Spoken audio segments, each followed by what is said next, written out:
मेरे प्यारे साथियों, नमस्कार। दोस्तों, आज मैं आपके लिए एक बहुत ही अच्छी कहानी लेकर आई हूँ, तो कृपया कहानी को अंत तक अवश्य सुनिए। आइए कहानी को शुरू करते हैं। दोस्तों, एक बार एक राजा हाथी पर बैठकर अपने राज्य का भ्रमण कर रहा था। अचानक से वो एक दुकान के सामने रुक गया और अपने मंत्री से कहने लगा कि मुझे इस दुकानदार को फांसी देनी है। मुझे पता नहीं ऐसा क्यों लग रहा है, लेकिन मुझे इस दुकानदार को फांसी देनी है। ये सुनकर मंत्री को बहुत दुख हुआ, लेकिन मंत्री जब तक कुछ कहता तब तक राजा आगे बढ़ गए। अगले दिन मंत्री उस दुकानदार से मिलने के लिए एक साधारण नागरिक के भेष में उसकी दुकान पर पहुंचा और उसने दुकानदार से ऐसे ही पूछ लिया कि उसका व्यापार कैसा चल रहा है। तो दुकानदार ने कहा कि मैं तो चंदन की लकड़ी बेचता हूँ और वो भी बिकती नहीं है, मेरा गुजारा नहीं चल पाता है। बड़ी ही मुश्किल से कोई ग्राहक मिलता है। लोग मेरी दुकान पर आते हैं और चंदन को सूंघते हैं और चले जाते हैं। वे चंदन की गुणवत्ता की प्रशंसा भी करते हैं, लेकिन खरीदते कुछ नहीं हैं। अब तो उस दुकानदार की आशा इसी बात पर टिकी थी कि कब वो राजा मरेगा और मेरी चंदन की लकड़ी उसके अंतिम संस्कार के लिए खरीदी जाएगी, क्योंकि वो एक अकेला ही था जिसकी चंदन की लकड़ी की दुकान थी। इसलिए उसे पक्का विश्वास था कि राजा के मरने पर उसके दिन बदलने लगेंगे। अब मंत्री की समझ में आ गया कि राजा उसकी दुकान के सामने क्यों रुका था और क्यों दुकानदार को मार डालने की इच्छा व्यक्त की थी।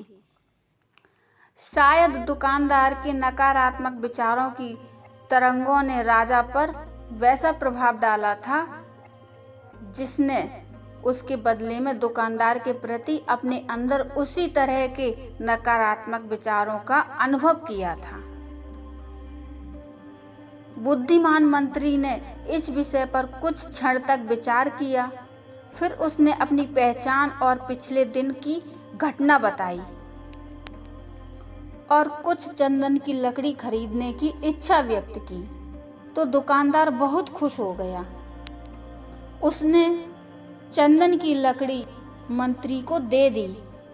जब मंत्री महल में लौटा तो वह सीधा दरबार में गया जहां पर राजा बैठे हुए थे और सूचना दी कि चंदन की लकड़ी के दुकानदार ने उसे एक भेंट भेजी है। राजा को आश्चर्य हुआ और जब राजा ने वो श्रेष्ठ सुनहरे रंग के चंदन की लकड़ी को देखा तो उसकी सुगंध को देखकर और सूंघकर वो बहुत प्रसन्न हो गया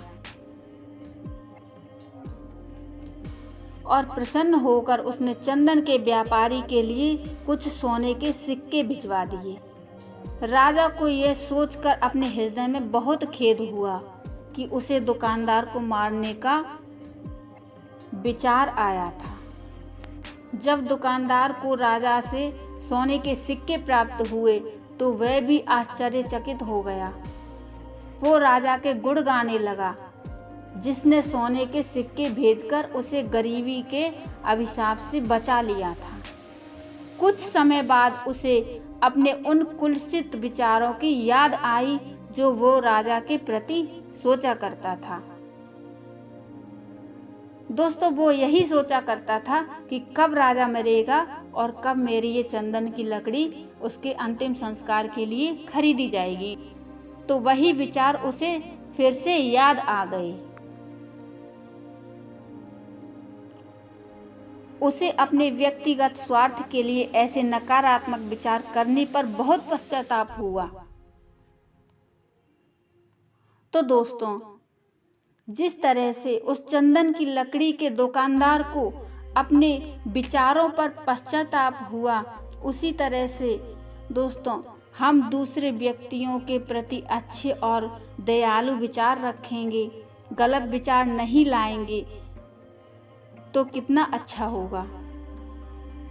तो वे सकारात्मक विचार हमारे पास अनुकूल रूप में ही रहेंगे, तो वे विचार हमारे पास उसी रूप में लौटेंगे जिस तरह से हम दूसरों के बारे में विचार रखेंगे। दोस्तों, आपको ये कहानी कैसी लगी कृपया मुझे कमेंट में ज़रूर बताइए।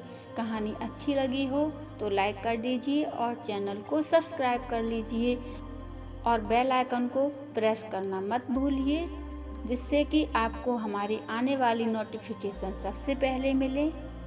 तो मिलते हैं फिर एक और बढ़िया सी कहानी के साथ। तब तक के लिए नमस्कार, धन्यवाद।